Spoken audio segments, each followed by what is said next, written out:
So తెలంగాణను save చేయాల్సిన అవసరం ఉంది కాంగ్రెస్ పార్టీ నుంచి అనేది ఒక ఇస్తున్నటువంటి పరిస్థితి కనిపిస్తుంది. సో ఏ స్థాయిలో ముందు నుంచి కూడా కాంగ్రెస్ పార్టీకి సంబంధించి కానీ లేకపోతే బీజేపీ పార్టీకి సంబంధించి బలమైనటువంటి ఇక్కడ నేతలు ఉన్నప్పటికీ కాంగ్రెస్ పార్టీ గతంలో రాజశేఖర ఉమ్మడి రాష్ట్రంలో ముఖ్యమంత్రిగా ఉన్నటువంటి సందర్భాలు కానీ ప్రాతినిధ్యం వహించింది, ప్రజలు ఆదరించారు. కానీ ఇక్కడ మరొకసారి కిషన్ రెడ్డి గెలిచినటువంటి సందర్భంలో ఎమ్మెల్సీ ఎన్నికల్లో ఎవరైతే గెలిచారో అంజిరెడ్డికి సంబంధించి ఆయన కీలక వ్యాఖ్యలు చేశారు. సేవ్ తెలంగాణ సపోర్ట్ బీజేపీ కేంద్ర మంత్రి జి కిషన్ రెడ్డి. బీజేపీ కార్యాలయంలో విజయోత్సవ సంబరాలు, ప్రజా విజయంతో మరింత బాధ్యత పెరిగింది. అడుగడుగునా ప్రభుత్వాన్ని నిలదీస్తాం, పనికిరాని మాటలకు కాదు సమస్యలపై చర్చకు సిద్ధమని క్లారిటీ ఇచ్చినటువంటి పరిస్థితి. ఎందుకంటే ఇటువైపు సీఎం రేవంత్ రెడ్డి కూడా చర్చకు సంబంధించినటువంటి సవాలు విసిరారు. ఈయన కూడా సవాళ్ళు ప్రతి సవాళ్ళు జరుగుతున్నాయి.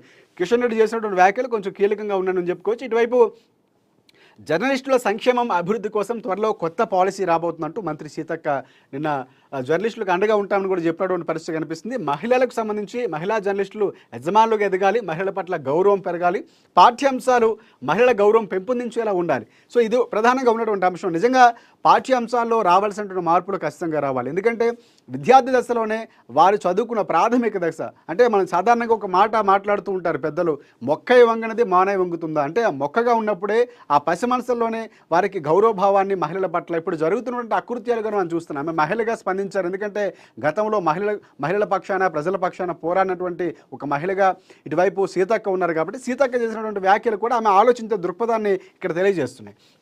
మహిళలను అగౌరవపరిస్తే ఏ రకమైన శిక్షలు ఉంటాయనేది కూడా అందరికీ తెలియాలి. ఇది నిజంగా తెలియాల్సిన అవసరం. అంటే ఒకవేళ మనం ఎవరినైనా ఈవ్ టీచింగ్ చేయాలన్నో లేకపోతే ఎవరైనా ఏదైనా చేస్తే ఎలాంటి శిక్షలు వస్తాయి అంటే ముందు ఇక్కడికి వెళ్తే మనకు ఒక అలర్ట్మెంట్ లాట అంటే ఇక్కడ చేస్తే ఇది తప్పు జరుగుతుంది, తప్పు జరిగితే ఈ శిక్షను అనుభవించాలని ముందే తెలిస్తే సో తప్పు చేయడానికి ఆస్కారం ఉండదు, కొంతవరకు తగ్గించవచ్చు అనేటువంటి ఆలోచన ఉంది. సో ఖచ్చితంగా అలాంటివి కూడా సంస్కరణలు జరగాల్సిన అవసరం ఉంది. మహిళా దినోత్సవ వేడుకలో మంత్రి సీతక్క కీలకంగా వ్యాఖ్యలు చేశారు. దాంతోపాటు జర్నలిస్టుల సంక్షేమం కోసం అభివృద్ధి కోసం త్వరలో కొత్త పాలసీ రాబోతున్నటువంటి ఒక శుభవార్త నిజంగా జర్నలిస్టులు చెప్పినటువంటి పరిస్థితి కనిపిస్తుంది. దానికి సంబంధించినటువంటి పర్టికులర్స్ ఎలా ఉంటాయి లేకపోతే డీటెయిల్స్ ఎలా ఉంటాయి అనేది ఒక అంశం. కాకపోతే ఒక క్లారిటీ ఇచ్చే ప్రయత్నం చేశారు. అంటే ముందు నుంచి రేవంత్ రెడ్డి విజయం సాధించిన తర్వాత కూడా పూర్తి స్థాయిలో మీడియా ప్రతినిధులందరినీ ఒకసారి పిలిపించుకొని మీటింగ్ పెట్టడం, వారితో ప్రత్యేకంగా విందును ఏర్పాటు చేస్తామని చెప్పడం, లేకపోతే వారితో కలిసినటువంటి సందర్భాల్లో మీకు హామీగా ఉంటాం, గతంలా కాకుండా వాస్తవాలు ప్రచురించండి అని చెప్పినటువంటి సందర్భాలు కూడా ఉన్నాయి. మరొకసారి సీతక్క కూడా జర్నలిస్టులకు అండగా ఉంటామని, ఎందుకంటే గత ప్రభుత్వానికి ఈ ప్రభుత్వానికి ఒక వ్యత్యాసాన్ని అయితే కనిపిస్తుందని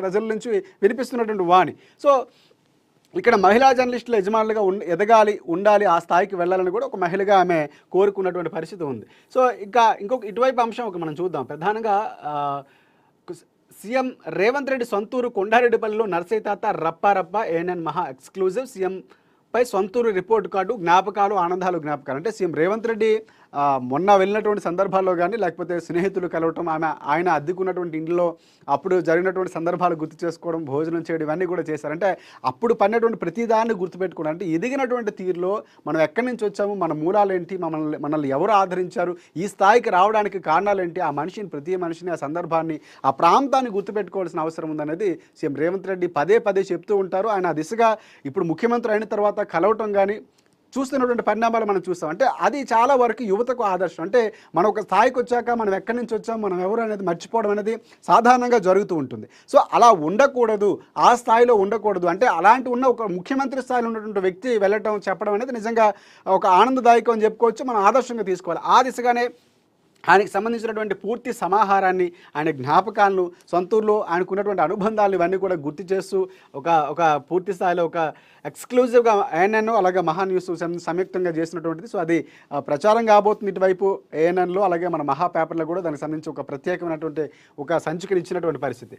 సో ఇంకా నెక్స్ట్ మనం మరొక వార్త చూద్దాం. సేవ్ తెలంగాణకి సంబంధించి కూడా మనం మాట్లాడుకుని